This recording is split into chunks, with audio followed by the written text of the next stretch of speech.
autumn's day. Great to see everyone here today and online as well. Let's get into it, hey? Let's stand and sing.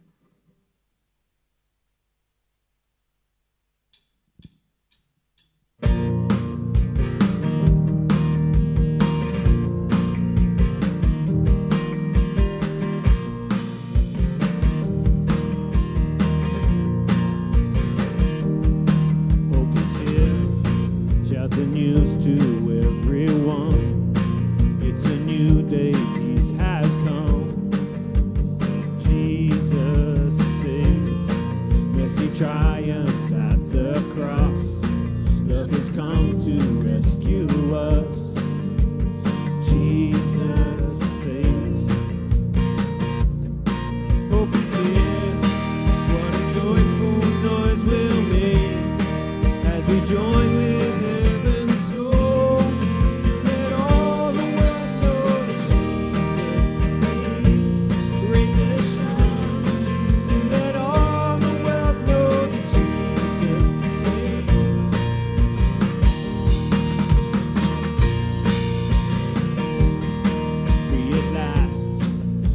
debt has been repaid, broken hearts can be removed. Jesus saves, sing above the storms of life, sing it through the darkest night. Jesus saves, free at last, what a joyful noise we'll make as we join with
Good morning and welcome to Redgum, particularly to those people online.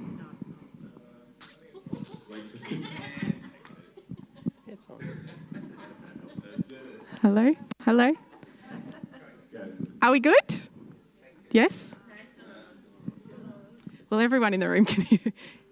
What do you want me to do? Oh, hello and welcome to Redgum. There we go. Just needed my husband to switch me on.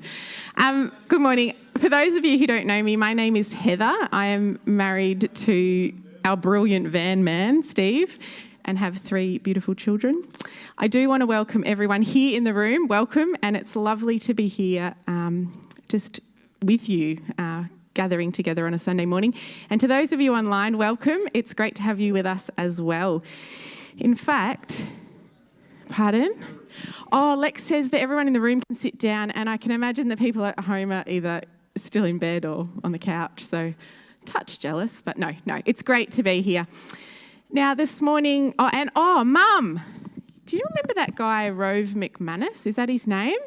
Did he used to say hi to your mum? Hi, Mum. And so this morning, Lex has invited me up just to share a little bit of my story of small group this year.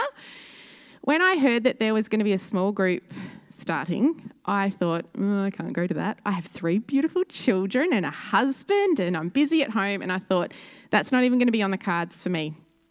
And that actually hasn't been the case. I spoke to Steve and we've made space and we've changed a few things around, and Daddy gets to do bedtime routine once a week. So I'm able to go, and it really, really is one of the highlights of my week, or has become one of the highlights of my week, more than I thought it would. So I love being at home with my children. However, sometimes I feel a little bit weary, and small group has really just added that something to refuel my tank and energise me a little bit to go really, really well in all the other areas of my life. I've really enjoyed the connection with other people. I now know people from church that I wouldn't have got to know this year without going to small group. I know their names and I even know a little bit about them. And so that's been really good. And the conversation, Jeff, the conversation it ranges from like deep, and we're able to process a little bit what happens on a Sunday, because it's a bit like uni. You go to a lecture and you hear, but you've always got questions or comments or thoughts that, for me, they swirl around in me, and to be able to sort of get them out and to process them with other people is great. And there's a bonus. You even get to learn new sayings like, the saying, what's the saying, float your boat? What is it? Whatever floats your boat. Have you heard that saying? Well, going to small group is a little bit like opening a thesaurus for that saying, because I learnt a new one. Have you ever heard, whatever jiggles your jelly? Have you ever heard that? Can I just have a show of hands? People online, have you ever heard the saying, whatever jiggles your jelly?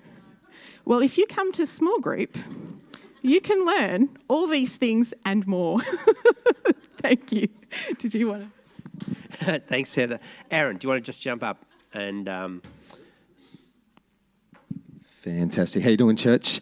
Coming up this Tuesday, we've got our Young Adults Connect group coming off the back of what Heather was just saying. We've been going for a few weeks now, and it's been absolutely fantastic. We've had a heap of fun, heaps of good food, some really good, robust discussion around God's Word. And normally it's sort of for your 20 to 30-year-olds, but this week we're opening it up to the high school age as well. So if you're 12 years and up, you are welcome to come along, and we've got our first, what we call, I suppose, a bit of a social night. So we're having a board games night. We've got a heap of pizza and whatnot. So it's going to be a really, really, really fun night. So if you love pizza, you love board games, and you're a good sport and you don't mind losing to me, you are more than welcome to come along. So if you need any more information, make sure you come and see myself after the service, or during the week you can talk to Lex. I'm sure you've probably got his phone number or a way to get in contact with him. We'd love to give you some details. It's going to be at it's at Lauren and Trevor's. That's correct, 7 p.m. So if you need a lift or anything, I'm your man. I'll come and pick you up. So high school age, you are invited this week. It's going to be awesome. We'd love to see you there. Thanks. Now, just also to let you know, in the rhythm of life, you have joyful moments, you have sad moments. And Graham and Derry, who have been coming to Redgum, especially when we were at the hub, she's been struggling with bowel cancer for a number of years, and she sadly passed away on Thursday night. And so I just want to pray for Graham, for Derry's family, and it's the rhythm, it's a circle of life, but it still, hurts, it's painful when you lose someone you love. So, Lord, I just pray right now for Graham, for Derry's family, Lord, that they would know your comfort. You promised that those who mourn would be comforted by you, Lord, and we just speak your comfort over them, and that they would have a real sense. I thank you for her life. I thank you she had such a love for Jesus. She just glowed with her faith and trust in you. And I thank you for the power of her life. Thank you, Lord. And also in the rhythm of life, this is our last Sunday morning in this venue for a little while. We've run out of options, and so we're going to be still in this venue, but we're going to change to a Sunday night. So 6 o'clock. Now, it's just for a short season. It's while the footy's on during the winter. And so for all those online, I know that some of you run your whole Sunday based on 10 o'clock, Redgum is there. And I know we've become your church. And so now your life's going to get changed around a little bit. We will still be online, live, but it'll be 6 o'clock. And so we'll keep communicating with all those online as how that's going to work. So 6 o'clock, we're actually going to start with a barbecue, venison rissoles and sausages at 5:30 next Sunday here. We're going to have a pack-up team, on set-up team that's the most amazing team that gets in here and makes it all happen in no time at all. So it's going to be a little adventure, switching over to a Sunday. I know it won't suit all of you. It won't. But we just don't have another option at the moment. And this is actually a really nice venue. It's a ripper venue, you know. But you know what? Not having our own venue has also been pushing us to what other options are available. And so when church finishes today, our leadership team in the board are going to make a decision whether we're going to pursue purchasing our own building. There's a place that's come up for sale. It's I think a brilliant location, and it's big enough to do our needs. And it's sort of within a price range I think is realistic for us in this time of our growth. So we're going to make a decision, are we going to go with this? And then we'll let you know next Sunday where it is and all the stuff. And so if you've got buckets of money that you don't want to use this week, just keep it for next Sunday, because we'll need buckets of money, you know. So in the rhythm of life, where it takes you, it's amazing. So back to you. Thanks, Les. I think there's a lot in that little announcement section. There's a lot of joy and a lot of sorrow. And I guess that kind of sums up the last couple of years as well. But it's good to just remind ourselves that that is just part of our life here on earth. And we will one day be returned to God in full. And it's joyous that Dairy has gone ahead and is there now. And so I think it's just a good reminder that through all of our battles, that Jesus, resting in Jesus, knowing our God, all those things just melt away. So let's stand and sing, shall we?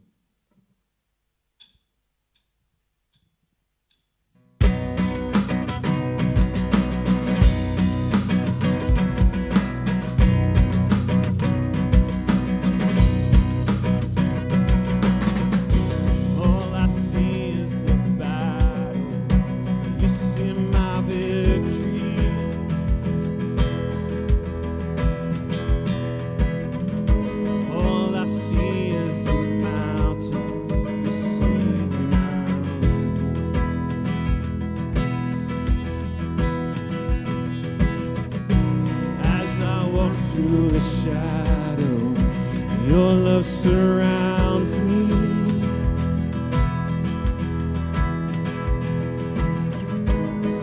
There's nothing to fear now, for I am safe with you. When I'll fight on my knees, with my hands lifted high. Oh God, battle belongs to you. Every fear I lay at your feet. I'll sing through the night. Oh God, battle belongs to you.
You go before us. Nothing can stand against the power of our God. You shine in the shadow. You win every battle. Nothing can stand against the power of our God. Oh, mighty fortress, you go before us. Nothing can stand against the power of our God. You shine in the shadow. You win every battle. Nothing can stand against the power of our God. When I fight, I'll fight on my knees. My hands lifted high. Oh God, that belongs to you. Every fear I'll lay at your feet. I'll sing through the night. Oh God, that belongs to you. Oh God, that belongs to you.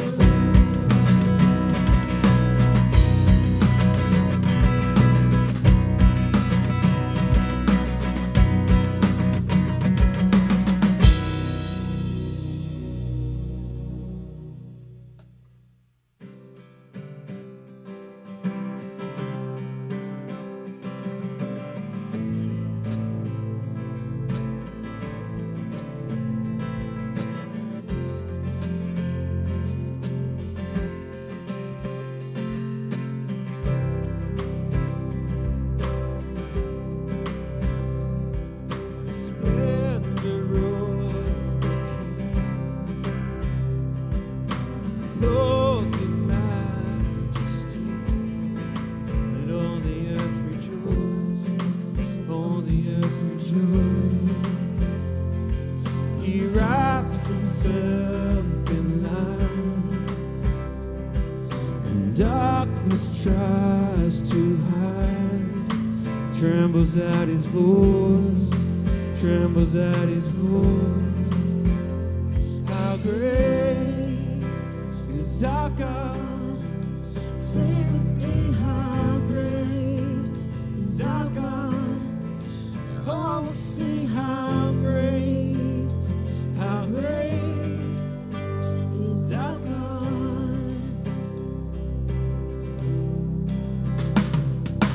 Age to age he stands. Time is in his hands. Beginning and the end. Beginning and the end. The God and three in one.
pretty amazing truth, that, isn't it? How great is our God.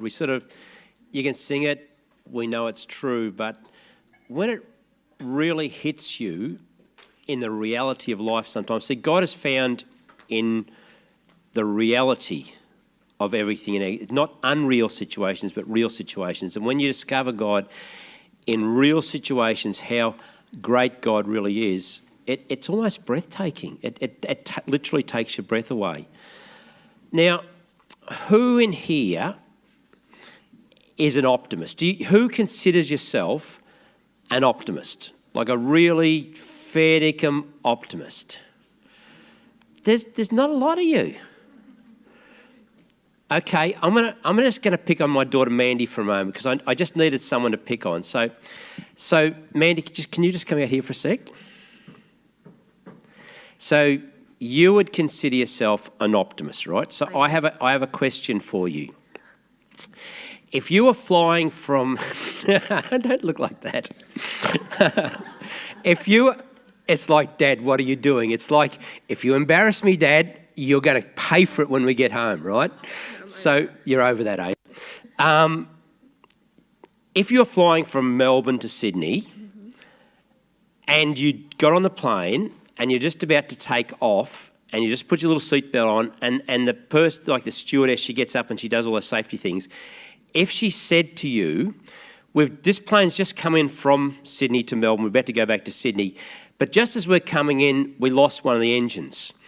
But the engineers have checked the other engine. It's got a few knocks in it, but it probably will get us to Sydney. You've got a 50-50 chance whether the plane crashes and burns and you die, or we get there. Would you now, you're an optimist. Would you stay on the plane or would you get off? I'm an optimist, but I'm not stupid. I would get off the plane. That's a good. I'm a pragmatist as well, so I'd be off the plane. Okay. Is there anyone in the room that would stay on the plane? 50-50. And you would. You're going to have some spiritual reason why, aren't you? That Jesus flies with you and you're safe. Something like that. Yep. I've got a thumbs up from Ian. Right.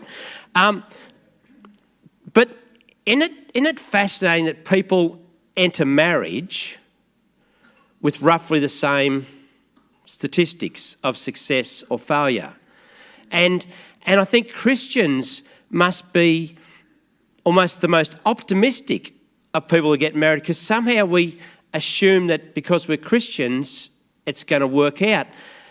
And the reality, the statistics, no.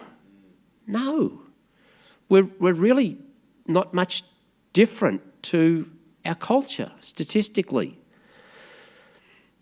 So if you listen to the sales pitch that Jesus came with about this good news of the gospel, it leaves you feeling like Christians should have at least a 95% success rate, and not where we're at.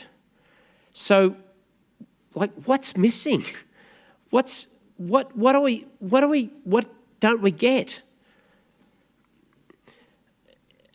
In 1 Corinthians chapter 11, Paul makes this statement. He says, "Follow my example as I follow the example of Christ." Over the centuries, we've had this tendency as Christians to follow a man, a preacher, a theologian. So we've followed someone who's followed another man, who's followed another man. And we've done that through church culture, through church traditions. We've done that through picking up stuff from our own world's culture and adding that to God's way of doing life. And we've created photocopies of the original blueprint that God had for us.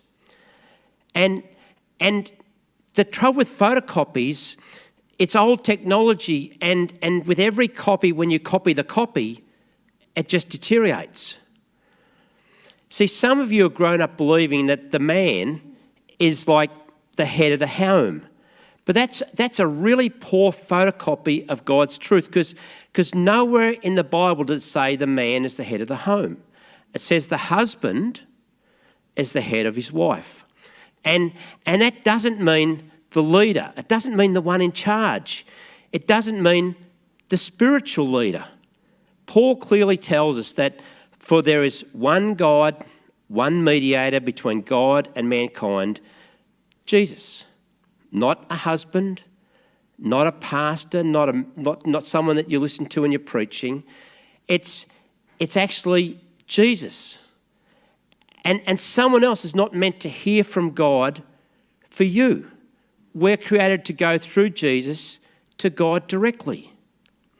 And headship is all about sacrificial love. It's exemplified by the way Jesus laid down his life for his bride, the church.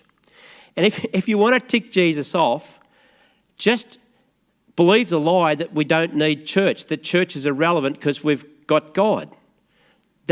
That would really tick me off if someone thought that my wife was irrelevant to my existence. And we've stereotyped gender roles.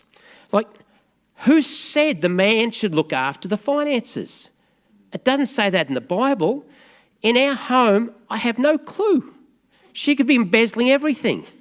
I have no idea. She shuffles money around. She gives it to our children, and I don't even know. For years later. But see, she's got the gifting, I haven't. God gave her the gifting, it didn't give it to me. And some of us have dismissed this fundamental concept of marriage about mutual submission. And we've based it on this flawed photocopy of a guy called John Calvin. And for 500 years, we've been photocopying and getting it wronger and wronger and wronger over the years. And we've added other stuff to it. And who said the husband gets the final say in decision-making? Like Paul even teaches us that in marriage, when it comes to sex, even sex is by mutual consent. Anything less would actually be abuse, not love. And just as Paul teaches that a husband doesn't own his own body and a wife doesn't own her own body, we also don't own our own finances. What you can do when you're single is very different to when you're married. It's the price we pay, the pain we pay for relational health. It's why I've called this series Relationships Choose Your Pain. And divorce is such a death. It's a grief. It's a pain that lingers. It carries with you through life. It's not an event. Divorce is a process. And as it gets carried through life, if you have children from that marriage, it's there reminding you. If there's money involved, if there's assets involved, or if you see the person that used to do life with someone else, it grabs at you. Or if they're raising your kids, having influence in your children that you gave birth to or that you fathered. It's why in Malachi, God says he hates divorce. Hates divorce. And it's also why Paul, through the anointing of the Holy Spirit, says that we're designed to be copyable. Not photocopies, old technology that gets worse with each generation of photocopies, but digital copies of God's exact blueprint for life from the original, direct from his word. I really hesitate, and I've struggled with this a bit today actually, to talk about what I'm going to talk about next, because I want to talk about the family of origin that I've come from. And I want you to understand, I say it with real humility. This is not arrogance and pride, but this is reality. Mum and Dad had 5 children. Every single marriage has been successful, continues to be successful. Those 5 kids have kids that are now married.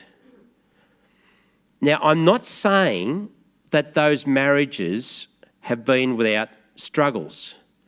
What I'm saying is that if we do things God's way, there is no divorce anywhere in my family of origin.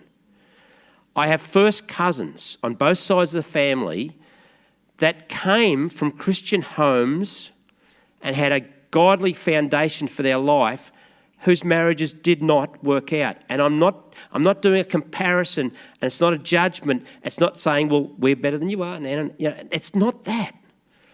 But if we're meant to be copyable, there must be something in our life that we can point to and say, humbly, by the grace of God, somehow we haven't known what we're doing sometimes. Sometimes it's been really painful. Like, I personally have contributed more than enough to blow our marriage up. I've made decisions that financially that have wiped out everything we owned. And the pain that I've put Coral through. And I've done that. My brother Ken has publicly talked about his struggles with trying to love Bree, how Bree needed him to love. And some of Ken's friends are here now. You've probably heard Ken share about that struggle in GTM. Like, it's the reality of life that by doing things God's way, it works. Now, the problem is with marriage is that God can't make your marriage work any more than he can make you get saved. It all comes down to our own free will. It takes two people to make a healthy marriage. One marriage partner can't get the other person, they can't make the other person follow God's way. Can't make them take on God's principles. See, you choose who you marry, not God. He may have guided you. You may have felt that you got God's nod. You may have ignored what God was saying completely. But it's your decision who you have married. You might have even seen the warning signs and ignored them, or you may have had no idea the real person that you'd try to do life with. Right now, no matter where you are relationally, there's a concept that God taught, that Jesus showed us.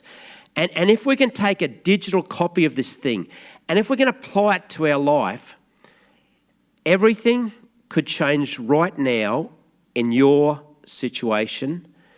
Anything can become possible. If you're 20, if you're 40, if you're 60, in every single relationship, whether you're married or single, every part of your life relationally can change if you get this. And most of us, to be honest, have actually missed it or have ignored it. And it's found in this response that Jesus has to a question. And the answer that Jesus gave has been turned into a slogan that some churches use. And the problem with the slogan that churches use is that they leave out the power of God's answer, of Jesus' answer, and they change it into this poor photocopy of the original. So you're thinking, okay, well, what's the question? What was the answer? See, Elle's thinking, I wonder what question it was. I can hear the ticking, Elle. Tick, tick, tick, tick, tick, tick. Right. The question that Jesus asked was, of all the commandments, in all the law and all the prophets, what's the most important? And we all thinking he had 10 to pick from, but they're not thinking that. They're thinking the 669 rules and laws that we're trying to follow. So, Jesus, come on, you're the man. What's the answer?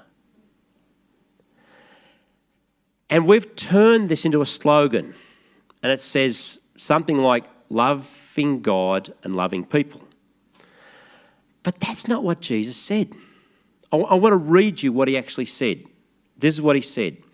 You must love the Lord your God with all your heart, with all your soul, with all your mind. Mark adds strength as well, just to push it up a bit. To love God with all of that part of you. And when Jesus answers that, That's what they're expecting. And they're going, go, Jesus, great answer. Yep, Jesus, that's all we reckon. Yep, good answer, Jesus. They were not expecting what came next because Jesus didn't stop there. He said, this is the greatest commandment. And they're just breathing, oh, he finally gave us something we expected. And then he twists it and he turns it. And he says, but there's a second. And it's just as important. They go, whoa, no, Jesus, no, we asked for one, not two. See, we think he's giving two answers, but Jesus wasn't. He was giving them one. And they're thinking, well, what do you mean that it's equally as important? Like, what are you talking about? And the Greek word that Matthew tells us that Jesus used, it means the same, exactly the same. It means the same in appearance and the same in content or character.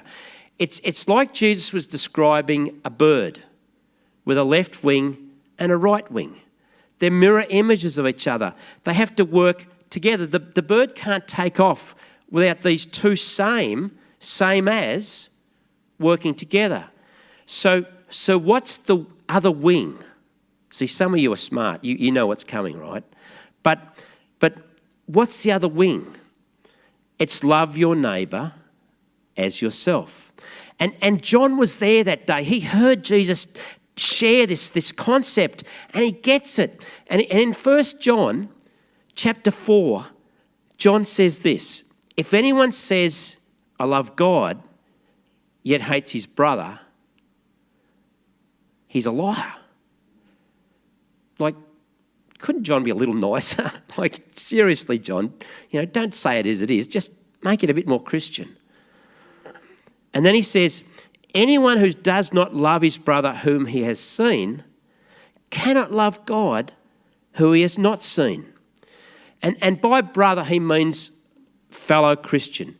It doesn't mean a Christian that is your brother that shares the same worldview as you, that's been vaccinated or not vaccinated. It's all Christians in your world that you come in contact with. That's the measuring stick that God uses for Christian maturity. It's not how much you know of the Bible, it's how well you love one another. And Jesus, he linked love for God and love for your neighbour together. He made them inseparable. And then when Paul was teaching, he joined them together, and he said that, and when John was talking about it, he joined it together. And John says that, I'm going to stick it in a blender. I'm going to mix it all around, and love for God and love for a fellow Christian, you're never going to separate it again. It is all together. In fact, in Matthew 25, Jesus said something that was a shock to those who heard it. And he said this, when you invite a stranger into your circle of friends, into your conversation, into your home, when you invite a stranger in, you're doing it for me. And when we think of neighbour, we have a question.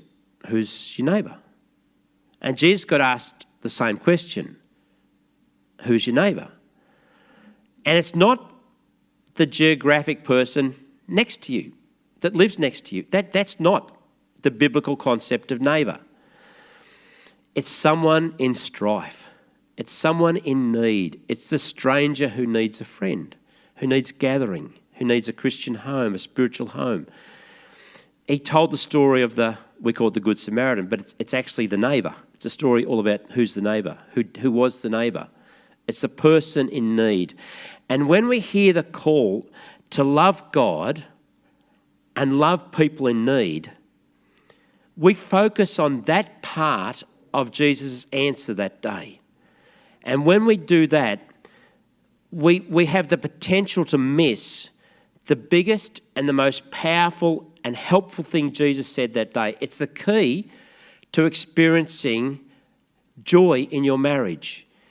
And if you can get this and if it's working in your life, it will affect every other relationship around you, with your kids, with your friends, at work, with your husband, with your wife, with people in need. It will even impact your capacity to love God. And it's why some of you struggle to worship, because you don't have this. You have a little bit, but you don't have the fullness of what God wants.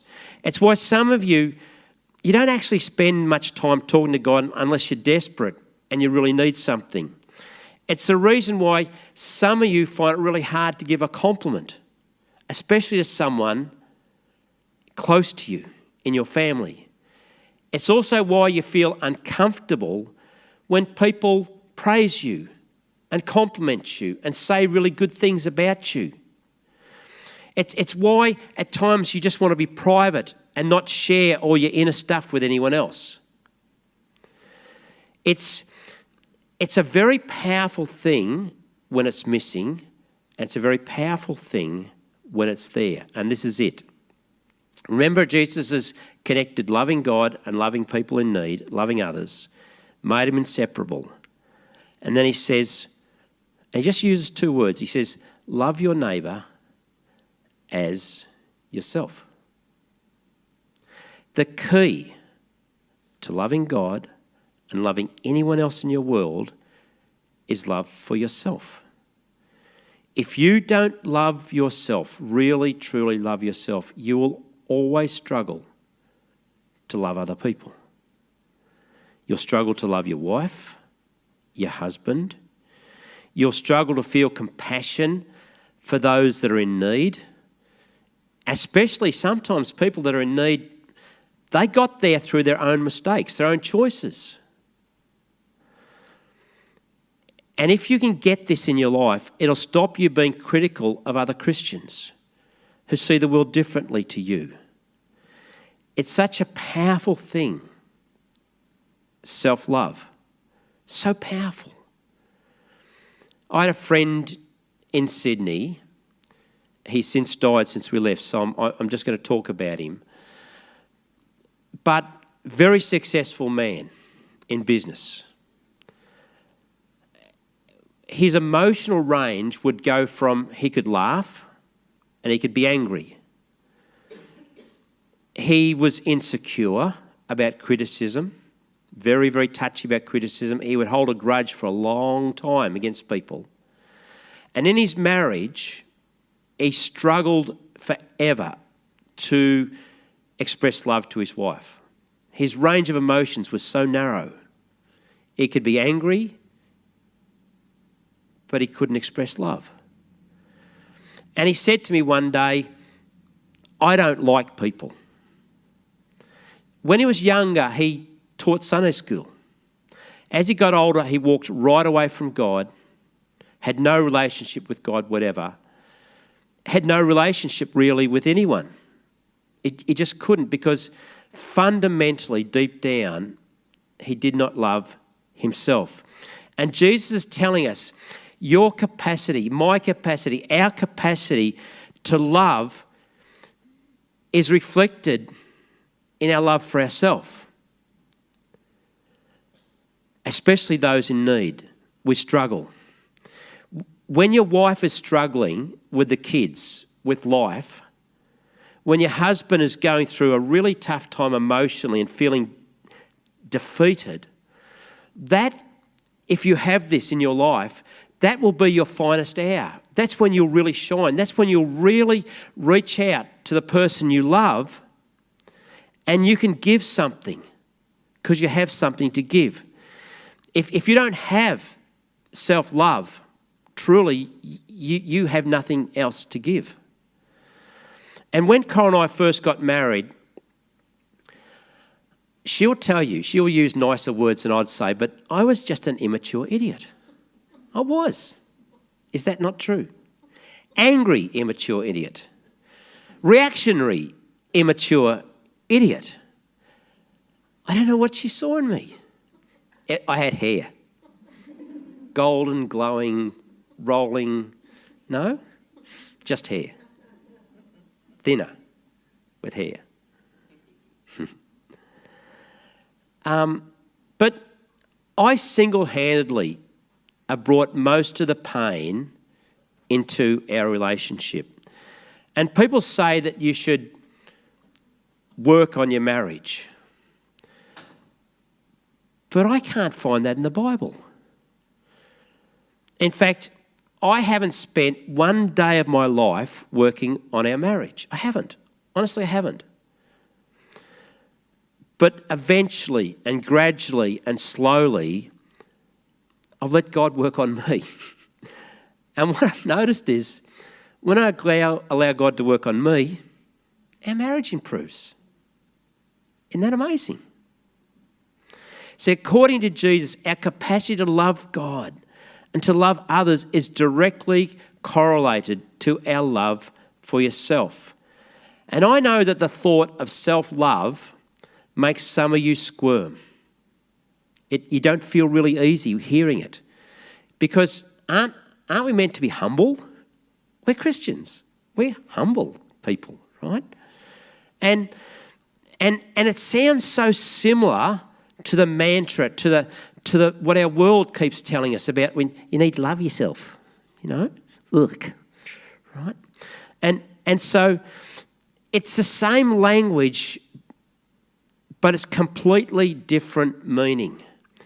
Now, I did a Google search on how to love yourself. Whoa! I was overloaded with information. I've been doing life wrong, right? It was amazing. Like one of the suggestions that I had to smile at, this is how to love yourself, this is not God's way, this is the world's way, is to trust yourself to make good decisions for yourself.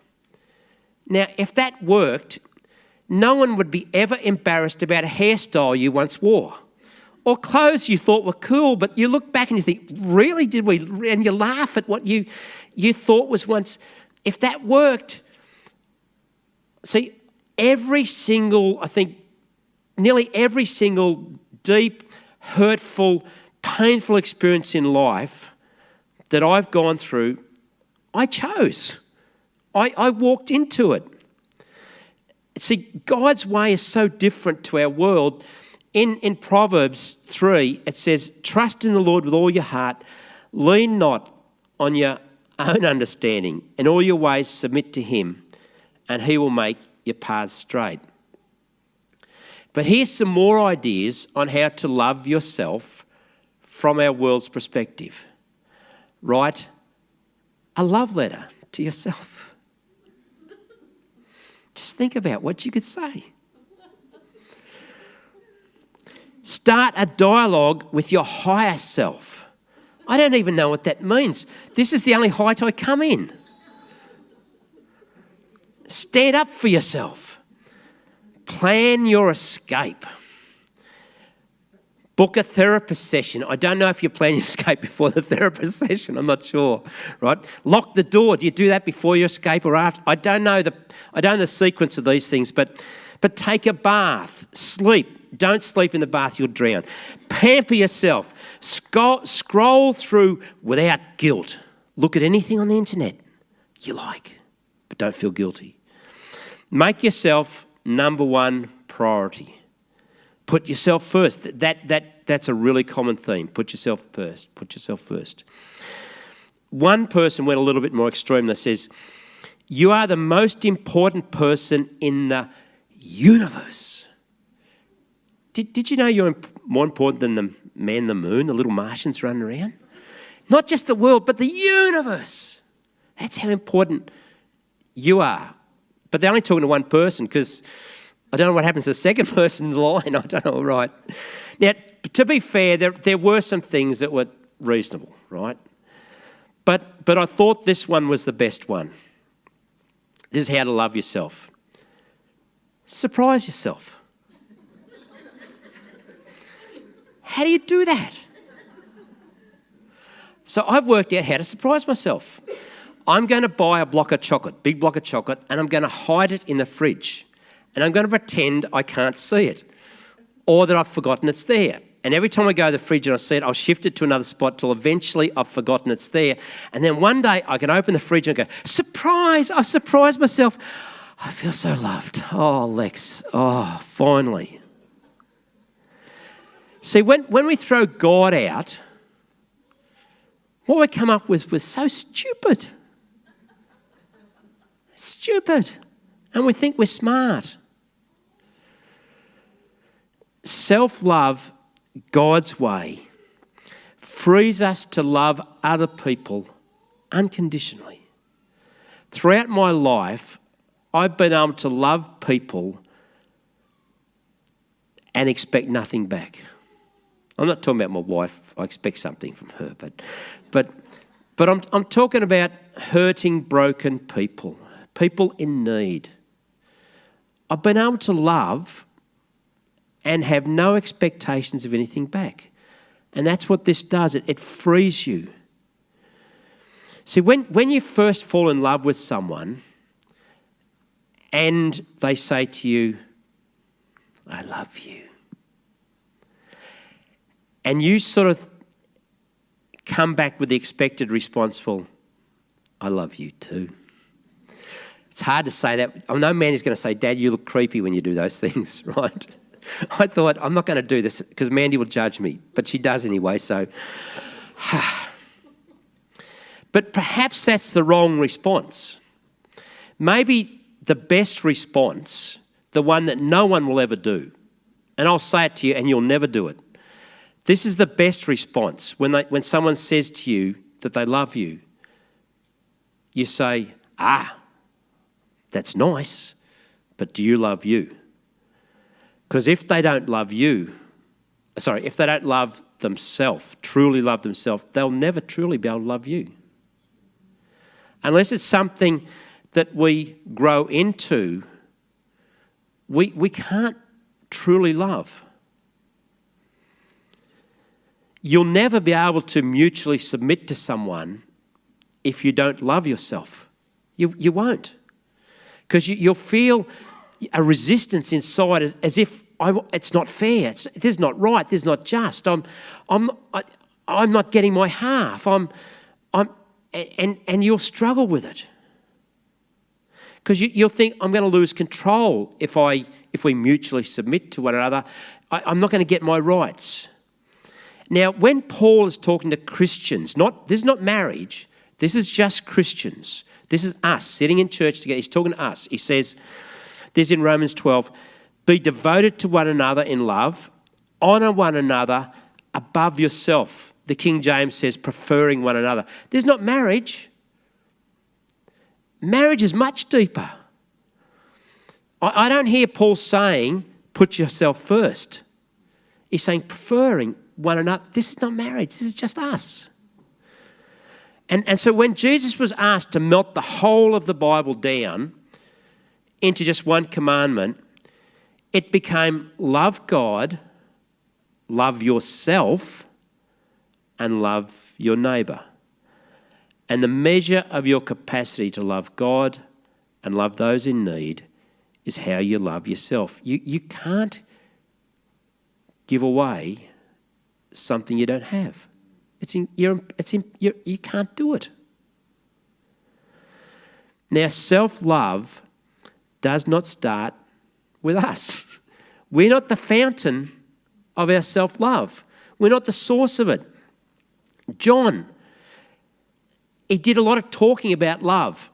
And he says, we love because he first loved us. This is how self-love works. This is what Jesus assumed when he says, love your neighbour as yourself. If you truly love yourself, you're going to want to experience happiness. And you're not going to want to experience pain and trauma and heartache. And if you truly love yourself, that's what you're going to want to give and help happen in someone else's life, especially someone in need.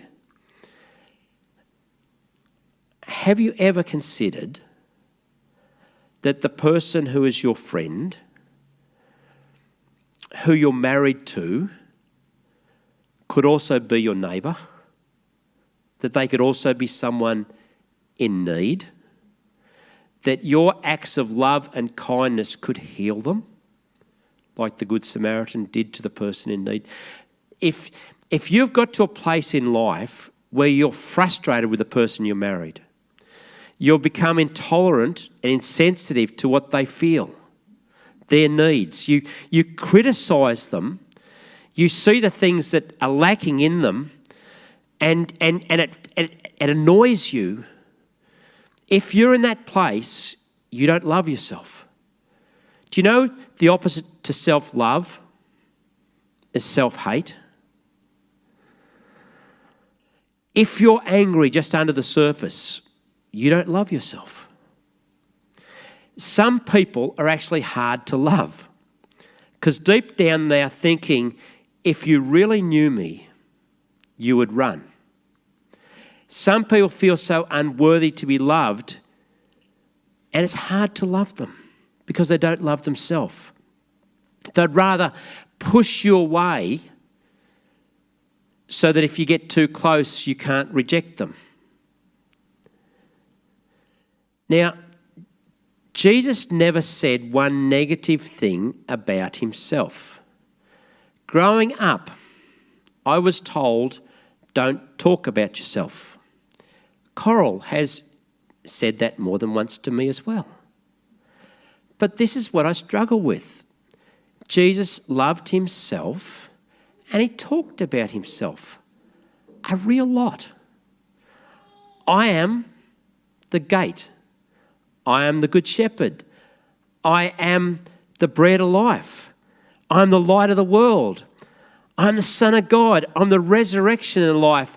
I'm the way. I'm the truth. I'm the life. Our culture does not know and is not helpful when it comes to learning how to love ourselves. God's way begins with him. So our world can't get there. It has to begin with him. So let's imagine that this is a lump of gold. It's about 1 kilo.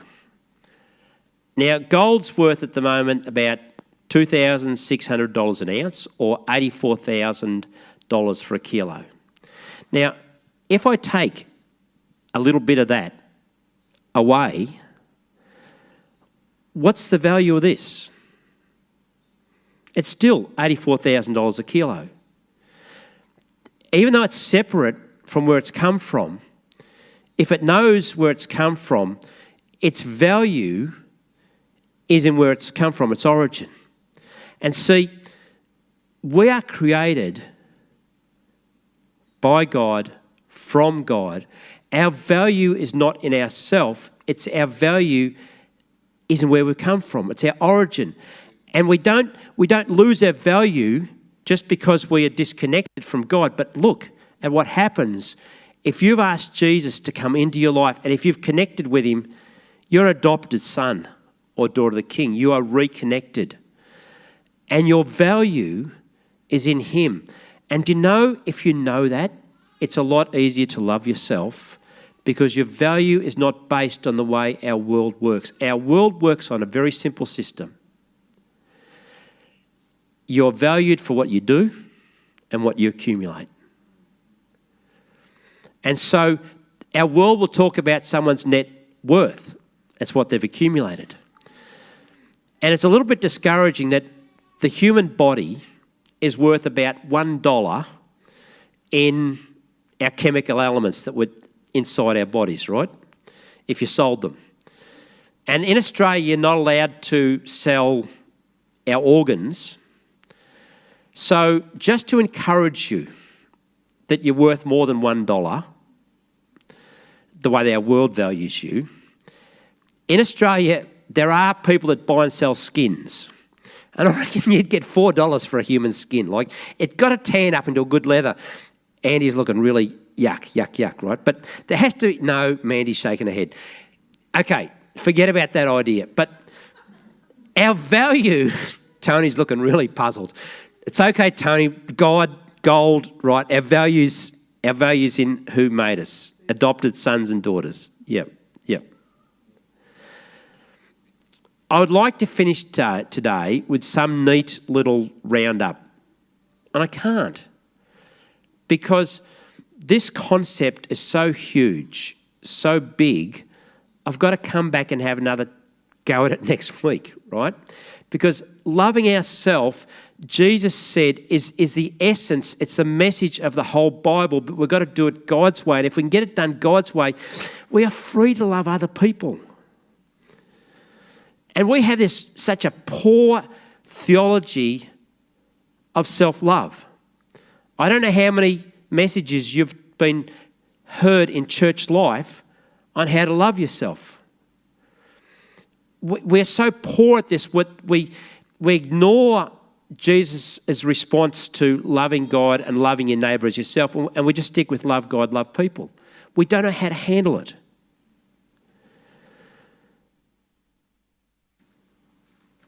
I'll just finish with this. Next week, we're going to look at how you can know if you actually love yourself. Not if you think you do, but there's some little boxes we're going to go through to know if you really do love yourself. And we're going to look at what is required to enable you to step into that to a much bigger degree. Because the more we can grow in this, the healthier our relationships will be in our world at every level. And the thing is that if you can allow your self-love to really flourish, so will the gifts that God's put within your life. They'll flourish. And you'll find your purpose for living. See, we're designed by God to be people of influence and fruitful. And when God created Adam and Eve, he didn't tell them to be seedful, he told them to be fruitful. Because he'd already put the seeds within them for fruitfulness. And we're going to have a look at next week how that if you can truly love yourself, you'll experience fruitfulness in the gift that God's put within your life. Let's pray. God, such a big subject. And you said it so simply, so understatedly, love your neighbour as yourself. It's an assumption you make that when we are connected to you in the right way, there will be a healthy self-love that enables us to love to the capacity that you made us. And I pray, Father, for every person in this room. Everyone has a different story. Everyone has a different struggle. But it's the same answer. And I pray that this day you would ignite a desire to step into and grow and discover what self-love your way looks like. I thank you for that, Lord. We got band or anyone like that? It's all right. Have you got I didn't ask you before. Have you got anything you can? Okay. Yep. Thanks. I also, when I get home, Mandy says, "Dad, you do transitions really badly." She said, "You need someone else to do transitions. You just do it lumpy, bumpy." But that's okay. That's okay. It makes you sound awful. Yeah, just to clarify, I actually love our oldest daughter. I have a great relationship with Mandy, and I respect her deeply. And in fact, I can't wait till she gets to preach here when she's finished her little year's break. And I have a great respect and camaraderie with you. So don't take notice of anything I say. Yeah. Let's stand and sing, "How Great Is Our God."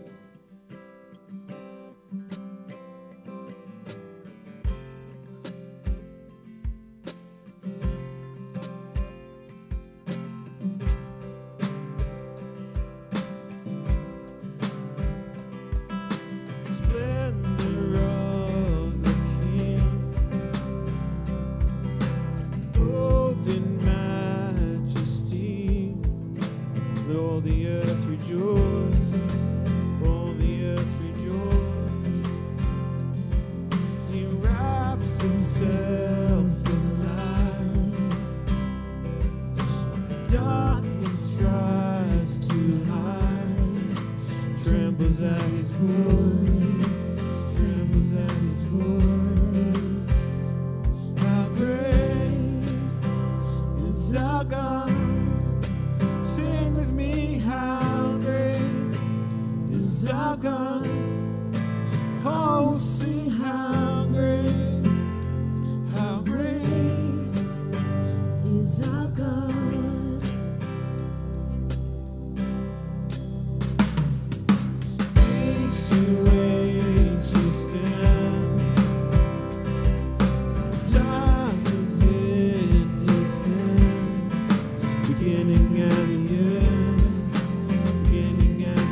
have a real expectation that next Sunday night God's going to break through in a very significant way in some of your lives, especially in this area of self-love. I want to pray for people next Sunday night, and I have a real sense that God is going to break through areas that have been a blockage to you. You're going to just be set free. Today's been about information, imparting information. Next week's going to be a real application here. So if you can, I know it's a long way to come from Melbourne, Sav, but it's worth it. It's worth it. Yep. Okay, we'll catch you next week. Have a tea, coffee with someone, say good day to someone, and youth this Tuesday night. Yes, fantastic. See ya.